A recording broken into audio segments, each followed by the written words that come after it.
नमस्कार दोस्तों, हिंदी साहित्य के चैनल हमरन में आपका स्वागत है। मैं अनीता चौधरी और आज सुनिए मुंशी प्रेमचंद की अमर कहानी कफन की संवेदना से प्रेरित हनीफ मदार द्वारा लिखित एक समकालीन मौलिक कथा सफ़ेद चादर मेरी आवाज़ में। दिसंबर की रातों में एक अजीब किस्म की निर्दयता होती है। दिन भर धूप चाहे कितनी ही उदार क्यों न रही हो, सांझ ढलते ढलते सर्दी अपना असली चेहरा दिखा देती है। वह पहले पेड़ों की पत्तियों पर उतरती है, फिर छप्परों, टीन पर, फिर मिट्टी की दीवारों में समा जाती है और अंत में उन लोगों की हड्डियों में घर बना लेती है जिनके पास ठंड से लड़ने के लिए न ऊनी कपड़े होते हैं, न बंद दरवाजे, न जलता हुआ हीटर। प्रकृति सबको एक सी ठंड देती है, पर उससे बचने के साधन बराबर नहीं बांटती। शहर के पश्चिमी छोर पर, जहाँ चौड़ी सड़क अचानक अपनी चमक खो देती थी और सीमेंट की जगह टूटी हुई ईंटें, धूल और कीचड़ दिखाई देने लगते थे, वही एक बस्ती थी। सरकारी कागजों में उसका नाम बाबा पुनर्वास कॉलोनी लिखा था, लेकिन शहर उसे बस नई बस्ती कहता था। यह नाम भी कितना अजीब था। वहाँ नया क्या था? वही पुराने दुख, वही पुरानी भूख, वही पुरानी बीमारियाँ और वही पुरानी उम्मीदें जो हर पीढ़ी के साथ जन्म लेती और उसी के साथ दम तोड़ देती। दिन के उजाले में उस बस्ती को देखकर लगता था मानो किसी ने रंग बिरंगे प्लास्टिक, फटे टाट, जंग लगी टीन और बांस के डंडों से जीवन का कोई अस्थायी नक्शा खड़ा कर दिया हो। पर रात होते ही सब झोपड़ियां एक जैसी लगने लगती थी।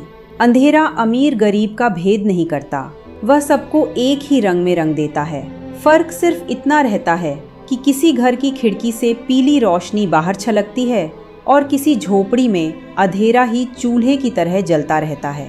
नई बस्ती के आखिरी सिरे पर एक सूखे नाले के किनारे प्लास्टिक और टीन की जोड़ तोड़ से खड़ी की गई एक झोपड़ी थी। झोपड़ी इतनी छोटी थी कि उसके भीतर 3 आदमी अगर एक साथ बैठ जाएं तो चौथे के लिए जगह नहीं बचती। बरसात में उसकी छत टपकती थी, गर्मियों में वह लोहे के संदूक की तरह तपने लगती थी और सर्दियों में उसके हर छेद से हवा ऐसे भीतर आती थी जैसे घर नहीं, कोई उजरा हुआ खंडहर हो। यही रहता था रघु। रघुनाथ उसका पूरा नाम था, पर उसे पूरे शहर में किसी ने इस नाम से नहीं पुकारा। गरीब आदमी का नाम भी धीरे धीरे छोटा होता जाता है। पहले रघुनाथ से रघु हुआ, फिर रघुआ और आखिर में बस अरे ओ बाबा। रघु की उम्र कितनी थी इसका ठीक हिसाब उसे भी नहीं मालूम था। गांव में उसके जन्म का कोई कागज नहीं बना था। वह बस इतना जानता था कि जब देश में पहली बार रंगीन टीवी आया था तब उसका बड़ा बेटा 5 साल का था। वह बेटा अब इस दुनिया में नहीं था। बीमारी उसे ऐसे चुपचाप ले गई थी जैसे किसी ने घर से एक दिया उठाकर बाहर रख दिया हो। कोई शोर नहीं हुआ, बस अंधेरा थोड़ा और बढ़ गया। अब उसके पास सिर्फ सोनू था। रघु ने अपनी जवानी ईंट, गारा और सीमेंट के बीच बिताई थी। उसने न जाने कितने मकान बनाए थे। शहर की कई ऊंची इमारतों की नींव में उसका पसीना मिला हुआ था। जिन बालकनियों में खड़े होकर लोग शाम की चाय पीते थे, उन बालकनियों की रेलिंग उसने अपने हाथों से पकड़ी थी। जिन छतों पर बच्चे पतंग उड़ाते थे, उन छतों का सीमेंट उसने घोला था। उसे कभी कभी बड़ा अचरज होता, जिन घरों को बनाने में उसने आधी जिंदगी लगा दी, उनमें से किसी एक घर में भी उसके लिए एक कमरा नहीं था। मजदूर का जीवन भी कितना विचित्र होता है। वह दूसरों के लिए छतें खड़ी करता है और स्वयं आसमान के नीचे बूढ़ा हो जाता है। कुछ वर्ष पहले तक रघु रोज सुबह मजदूर चौक पर जाकर खड़ा हो जाता था, हाथ में पुराना गमछा, कंधे पर फावड़ा और आंखों में इस उम्मीद के साथ कि आज शायद कोई काम मिल जाएगा। लेकिन समय शरीर से पहले बाजार की नजर बदल देता है। अब ठेकेदार उसे देखते, मुस्कुराते और कहते, बाबा आराम करो, ये काम अब जवानों का है। ये वाक्य सुनने में जितना साधारण लगता था, भीतर उतना ही निर्दयी था। उसका अर्थ साफ था, अब तुम्हारी जरूरत नहीं रही। पहले पहल रघु को ये बात अपमान लगती थी, बाद में आदत हो गई। गरीबी आदमी को सबसे पहले अभाव की नहीं, अपमान की आदत डालती है। सोनू अपने पिता से बिल्कुल अलग था। रघु की हथेलियों पर फावड़े के निशान थे, सोनू की उंगलियों पर मोबाइल की स्क्रीन की चमक थी।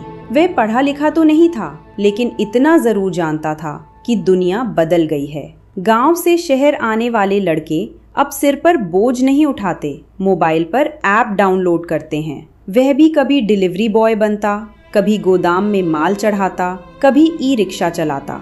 2 महीने काम, फिर बेरोजगारी, 3 महीने उम्मीद, फिर निराशा। उसके जीवन की घड़ी का पेंडुलम इन्हीं 2 शब्दों के बीच झूलता रहता था। लोग अक्सर उसे निकम्मा कहते थे। रघु हर बार चुप रह जाता। वह जानता था कि बेरोजगार आदमी को समझने की फुर्सत किसी के पास नहीं होती। समाज परिणाम देखता है, संघर्ष नहीं। झोपड़ी का सबसे उजला कोना गुड़िया थी। उसका असली नाम गीता था, पर बचपन से घर में उसे गुड़िया कहा गया और वही नाम उसके साथ रह गया। वह जब इस घर में ब्याह कर आई थी, तब उसके साथ 2 लोहे के बक्से, कुछ बर्तन और ढेर सारे सपने आए थे। बक्से 2 साल में जंग खा गए। बर्तन एक एक करके बिकते चले गए। सपनों का हाल उससे भी बुरा हुआ। फिर भी वह हर सुबह ऐसे उठती थी जैसे दुनिया अभी पूरी तरह खत्म नहीं हुई। वह मानती थी कि जब तक चूल्हे में आग जल सकती है, तब तक उम्मीद भी जल सकती है।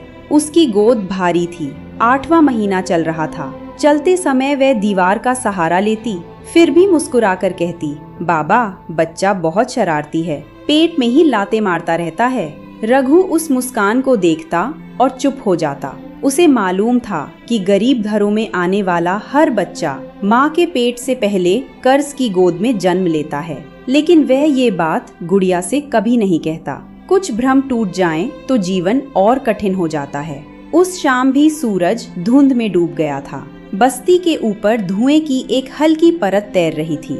कहीं लकड़ी जल रही थी, कहीं प्लास्टिक, कहीं पुराने टायर। धुएं की गंध अलग अलग थी, पर भूख की गंध सब जगह एक सी थी। गुड़िया चूल्हे के सामने बैठी रोटियां सेक रही थी। आग बार बार बुझ जाती, लकड़ियां गीली थी। वह फूंक मारती तो धुआं उसकी आंखों में भर जाता, आंसू निकल आते। रघु ने समझा धुएं से रो रही है, पर औरतों के आंसू का कारण हमेशा धुआं नहीं होता। रघु ने धीरे से कहा, बहू, रहने दे। जितनी लकड़ी है उतनी ही आग भी है। आधी पकी रोटी भी पेट में जाकर पूरी ही लगती है। गुड़िया ने पलटकर उसकी ओर देखा। होंठों पर मुस्कान थी, पर आंखों के नीचे नींद और थकान की गहरी परछाइयां उतर आई थी। बाबा, उसने धीमे स्वर में कहा, आधी पकी रोटी पेट भर सकती है, लेकिन बच्चे का क्या? उसे तो पूरी रोटी चाहिए ना। रघु के पास इस बात का कोई उत्तर नहीं था। वह बाहर निकल आया। झोपड़ी के सामने टूटी हुई एक चारपाई पड़ी थी। उसकी बुनाई कई जगह से उधर चुकी थी। रघु उसी पर बैठ गया। सामने दूर दूर तक फैली झुग्गियों में छोटे छोटे चूल्हे जल रहे थे। धुएं की पतली लकीरें आसमान की ओर उठती और कोहरे में कहीं खो जाती। उसे हमेशा लगता था कि गरीबों का धुआं भी अमीरों के धुएं जितना ऊंचा नहीं उठता। शायद आसमान भी ऊंच नीच समझता होगा। पास ही रहने वाला कल्लू अपनी झोपड़ी से निकला। हाथ में फटी हुई शॉल थी, जिसे वह हर साल उलट पुलट कर नया बनाने की कोशिश करता था। क्या सोच रहे हो रघुआ? उसने पूछा। रघु मुस्कुराया। यही कि इस बार सर्दी कुछ ज्यादा है। कल्लू हंस पड़ा। सर्दी वही है, बस हमारी हड्डियां पुरानी हो गई हैं। दोनों कुछ देर चुप रहे। चुप्पी भी कभी कभी बातचीत से अधिक बोलती है। थोड़ी देर बाद कल्लू बोला, सुना है सामने वाली कॉलोनी में बड़े साहब के घर शादी है। 3 दिन से टेंट लग रहा है। रघु ने सिर उठाकर देखा। दूर बिजली की झालरें झिलमिला रही थी। बैंड वाले रियाज कर रहे थे। रोशनी इतनी थी कि लगता था मानो अंधेरे को वहीं रोक दिया गया हो। हाँ, उसने कहा, सुना तो मैंने भी है। कल खाना बचेगा, कल्लू ने आशा से कहा। शायद हमारी बस्ती में भी कुछ आ जाए। रघु ने कोई उत्तर नहीं दिया। उसे पता था कि बड़े घरों की बची हुई थालियां भी गरीबों के लिए त्योहार होती हैं। उधर झोपड़ी के भीतर गुड़िया रोटियां सेक चुकी थी। उसने मिट्टी की एक छोटी सी कटोरी में नमक और हरी मिर्च रखी। बस वही सब्जी थी। सोनू अंदर आया। उसके हाथ खाली थे, चेहरा बुझा हुआ था। गुड़िया ने कुछ नहीं पूछा। उसे आदत थी, जब आदमी खाली हाथ लौटता है तो सबसे पहले उसकी आंखें बता देती हैं कि जेब में कुछ नहीं है। सोनू चुपचाप बैठ गया। रघु भी भीतर आ गया। तीनों के सामने 2 रोटियां थीं। गुड़िया ने एक रोटी 2 हिस्सों में तोड़ी और दोनों पुरुषों की ओर बढ़ा दी। सोनू ने पूछा, और तुम? मुझे भूख नहीं है। रघु ने पहली बार उसकी आंखों में सीधा देखा। उसे मालूम था ये झूठ है। घर की औरतें भूख लगने पर भी सबसे पहले यही कहती हैं, मुझे भूख नहीं है। ये वाक्य शायद दुनिया का सबसे पुराना झूठ है, लेकिन यही झूठ सबसे ज़्यादा सच भी होता है। रघु ने अपनी आधी रोटी का टुकड़ा चुपचाप गुड़िया की थाली में रख दिया। बाबा, खा ले, उसने कठोर बनने की कोशिश करते हुए कहा। मेरे दांत अब रोटी नहीं, यादें चबाते हैं। गुड़िया की आंखें भर आईं। उसने कुछ कहना चाहा, पर शब्द गले में अटक गए। रात गहराने लगी। बस्ती में धीरे धीरे चूल्हे बुझने लगे। एक एक करके झोपड़ियों की आवाज़ें शांत हो गईं। कहीं बच्चे रो रहे थे, कहीं कोई बूढ़ा खांस रहा था, कहीं रेडियो पर पुराना गीत बज रहा था, और कहीं पति पत्नी इस बात पर झगड़ रहे थे कि कल उधार किस दुकान से मांगा जाएगा। गरीबी के घरों में प्रेम भी अक्सर हिसाब किताब की भाषा बोलने लगता है। सोनू बाहर निकला। उसने जेब से पुराना मोबाइल निकाला। स्क्रीन टूटी हुई थी, डेटा खत्म हो चुका था। फिर भी वह बार बार उसे खोलकर देखता, मानो कोई चमत्कार उसमें उतर आएगा। अचानक उसके दोस्त मुकेश का संदेश आया, कल शहर में एक नया वेयरहाउस खुल रहा है, सुबह 5 बजे पहुंच जाना, शायद काम मिल जाए। सोनू की आंखों में हल्की सी चमक आई। उसने मोबाइल सीने से लगा लिया। उम्मीद भी कितनी विचित्र चीज़ है। वह रोटी नहीं होती, फिर भी आदमी को जिंदा रखती है। आधी रात बीत चुकी थी। ठंड अब और पैनी हो गई थी। रघु की नींद खांसी से बार बार टूट जाती। सोनू करवटें बदल रहा था, और तभी भीतर से एक दबा हुआ कराहने का स्वर उठा। पहले धीमा, फिर थोड़ा तेज, फिर एक लंबी टूटती हुई चीख। सोनू! दोनों एक साथ उठ बैठे। गुड़िया दोनों हाथों से पेट पकड़े बाहर निकली। वह पसीने में भीगी हुई थी। उसके होंठ सूख चुके थे। सांसें तेज चल रही थी। वह दर्द से सिकुड़ रही थी, जैसे कोई भीतर से उसके शरीर को मोड़ रहा हो। सोनू घबरा गया। क्या हुआ? गुड़िया ने बड़ी मुश्किल से कहा। शायद समय आ गया है। रघु ने एक क्षण में सब समझ लिया। वह बाहर भागा। पूरी बस्ती सो रही थी। उसने जोर से आवाज लगाई, अरे कोई है? ओ कल्लू, ओ राम दुलारी। धीरे धीरे कुछ झोपड़ियों के दरवाजे खुले। नींद से बोझिल आंखें, कांपते शरीर, लोग इकट्ठा होने लगे। राम दुलारी, जो बस्ती की सबसे बुजुर्ग औरत थी, भीतर गई। कुछ देर बाद बाहर आई। उसके चेहरे पर चिंता थी। अस्पताल ले जाना पड़ेगा, बच्चा उल्टा लग रहा है। सोनू के पैरों तले जमीन खिसक गई। अभी नहीं ले गए तो देर हो जाएगी। रात के 1:30 बजे शहर सो रहा था। सड़कें लगभग खाली थी। किसी तरह कल्लू ने एक पुराने ई रिक्शा वाले को जगाया। उसने पहले मना कर दिया, इतनी रात को कौन जाएगा? फिर बोला, 800 रुपए लगेंगे। सोनू ने जेब टटोली। 210 रुपए बस। उसने रिक्शे वाले की तरफ देखा। भैया, अभी इतने ही हैं, बाकी काम मिलते ही दे दूंगा। रिक्शे वाले ने बिना भाव बदले उत्तर दिया, भाई पेट्रोल भी उधार में नहीं मिलता। वह मुड़ने लगा। तभी रघु ने अपने कंधे से पुराना ऊनी कंबल उतारा। वही एक कंबल जो हर सर्दी में पूरे घर को बचाता था। उसने रिक्शे वाले के हाथ में रख दिया। इसे रख ले बेटा, बाकी पैसे समझ लेना। रिक्शे वाले ने कंबल देखा, कुछ पल तक बूढ़े चेहरे को देखा, फिर बिना कुछ कहे रिक्शा स्टार्ट कर दिया। शायद उसके भीतर का आदमी अभी पूरी तरह मरा नहीं था। गुड़िया को बड़ी सावधानी से रिक्शे पर लिटाया गया। रघु उसके सिरहाने बैठ गया। सोनू पीछे खड़ा रहा। ई रिक्शा अंधेरी सड़क पर धीरे धीरे आगे बढ़ने लगा। पीछे बस्ती छूट रही थी, आगे शहर था, रोशनी से भरा हुआ। सरकारी महिला अस्पताल शहर के बीचों बीच था। दिन में उसकी इमारत दूर से किसी बड़े संस्थान की तरह दिखाई देती थी, लेकिन रात में उसका चेहरा बदल जाता था। बरामदे की सफेद दीवारों पर धूल की परत चढ़ी रहती, गलियारों में फिनाइल और दवाइयों की मिली जुली गंध तैरती रहती, और इमरजेंसी के बाहर बैठे लोगों के चेहरों पर ऐसा सन्नाटा होता जैसे वे अस्पताल में नहीं, किसी अदालत के बाहर अपने फैसले की प्रतीक्षा कर रहे हों।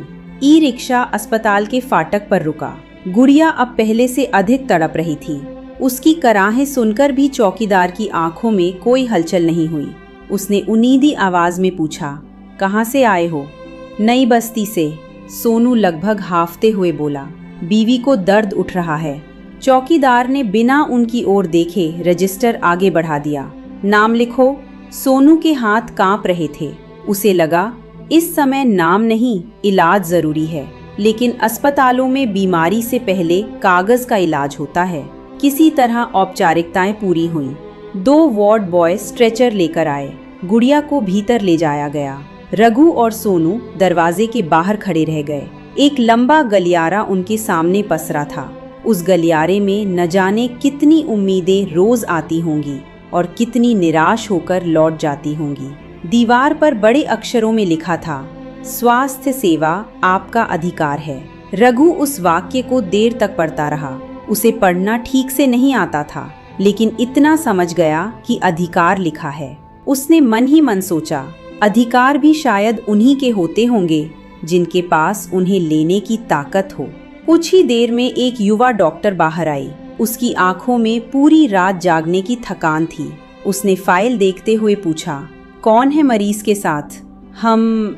सोनू आगे बढ़ा। डॉक्टर ने गंभीर स्वर में कहा, बच्चा उल्टी स्थिति में है, तुरंत ऑपरेशन करना पड़ेगा। देर हुई तो माँ और बच्चे दोनों की जान को खतरा है। सोनू का गला सूख गया। कर दीजिए डॉक्टर साहब, बस बचा लीजिए। डॉक्टर कुछ क्षण चुप रहीं, फिर बोली, कुछ दवाइयाँ और सामान बाहर से लाना होगा। लगभग 25,000 रुपए का खर्च आएगा। यह वाक्य सुनते ही जैसे समय ठहर गया। 25,000। रघु ने जीवन में एक साथ इतने पैसे कभी देखे भी नहीं थे। सोनू ने जेब से मुड़ी तुड़ी नोटों की गड्डी निकाली। 210 रुपए उसने डॉक्टर की ओर बढ़ा दिए। अभी बस इतने हैं। डॉक्टर ने नोटों की ओर देखा, फिर सोनू की ओर।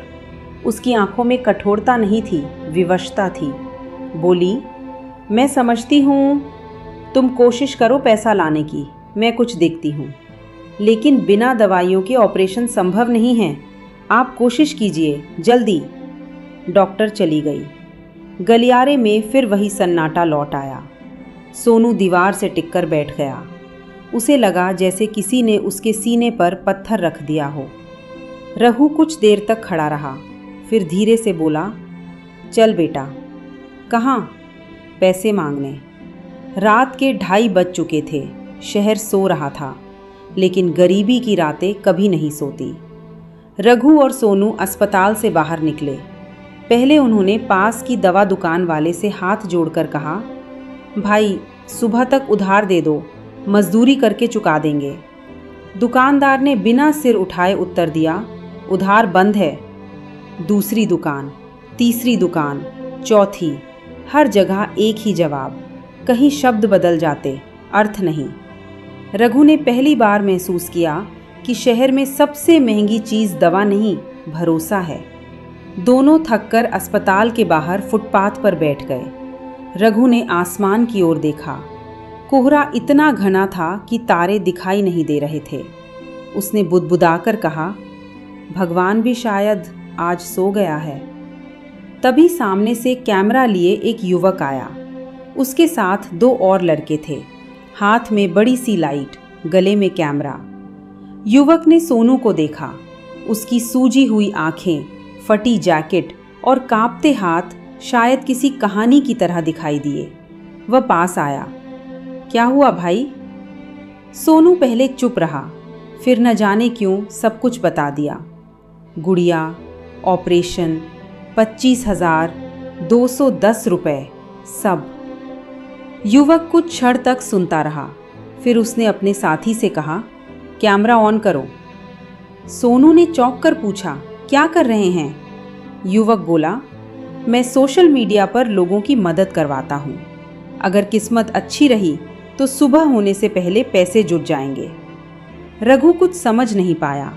उसे ये सब किसी जादू जैसा लगा। कैमरा चल उठा।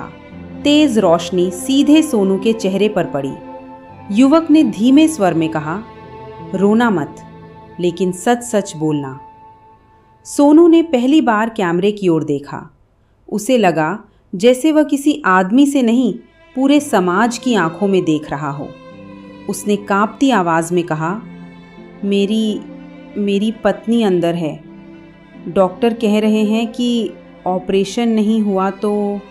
उसकी आवाज़ भर्रा गई, शब्द टूट गए, आंसू बह निकले। कैमरा चलता रहा, रोशनी जलती रही, और उसी क्षण बिना किसी को पता चले एक गरीब आदमी का दुख मोबाइल की स्क्रीन पर चढ़कर लाखों लोगों तक जाने की तैयारी करने लगा। रघु ने पहली बार कैमरे को ध्यान से देखा। उसे लगा आजकल लोग इंसान को कम और उसकी कहानी को ज्यादा देखते हैं। रात के लगभग 3 बज चुके थे। युवक ने वीडियो वहीं फुटपाथ पर बैठकर अपलोड कर दिया। शीर्षक लिखा, एक माँ ऑपरेशन थिएटर के बाहर मौत से लड़ रही है, क्या हम उसे बचा पाएंगे? कुछ ही मिनटों में वीडियो पर प्रतिक्रियाएं आने लगी। किसी ने 100 रुपये भेजे, किसी ने 500, किसी ने लिखा, भगवान सब ठीक करेगा, किसी ने हाथ जोड़ने वाला चिन्ह भेज दिया। युवक बार बार मोबाइल की स्क्रीन देख रहा था। राशि धीरे धीरे बढ़ रही थी। 2000, 5000, 8000, 10,000। सोनू पहली बार मुस्कुराया। उसे लगा दुनिया अभी पूरी तरह पत्थर नहीं हुई। उसने अस्पताल की ओर देखा। गुड़िया बच जाएगी, उसने अपने आप से कहा। लेकिन कई बार उम्मीद और समय की दौड़ में सिर्फ एक ही जीतता है। उस रात समय जीत गया।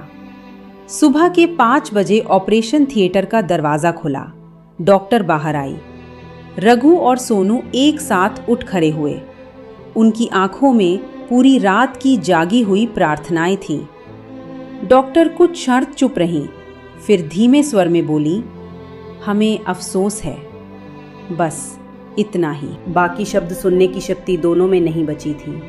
गुड़िया चली गई थी और उसके साथ वह बच्चा भी, जिसके लिए उसने महीनों तक आधी रोटी खाकर भी मुस्कुराना नहीं छोड़ा था। सोनू वही फर्श पर बैठ गया। उसके भीतर कोई चीख नहीं उठी। दुख की भी एक सीमा होती है। उसके बाद आदमी रोता नहीं, सिर्फ खाली हो जाता है। रघु दीवार से टिक गया।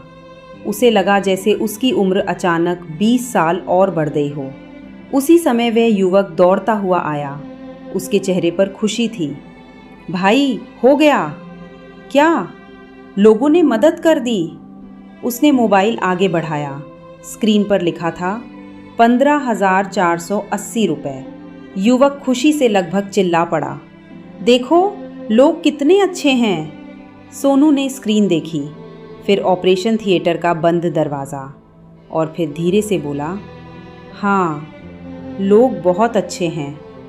उसकी आवाज़ में शिकायत नहीं थी, बस एक ऐसी थकान थी जिसे कोई भाषा पूरा व्यक्त नहीं कर सकती। दोपहर तक यह समाचार पूरे शहर में फैल गया। वायरल वीडियो देखने वाले लोग अस्पताल पहुंचने लगे। कोई फल लेकर आया, कोई कंबल, कोई सांत्वना। जो लोग रात भर मोबाइल पर लिख रहे थे, हम आपके साथ हैं, वे अब सचमुच साथ खड़े थे। लेकिन गुड़िया अब किसी के साथ की ज़रूरत से बहुत दूर जा चुकी थी। बस्ती के लोग भी पहुंच गए। राम दुलारी ने धीरे से कहा, बेटा, अब बहू के लिए एक अच्छी सी सफ़ेद चादर ले आओ।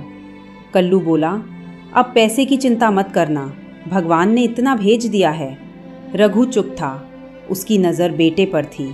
सोनू बहुत देर तक उसी मोबाइल की स्क्रीन को देखता रहा। 15,480 रुपये। इतने पैसे उसने कभी एक साथ नहीं देखे थे।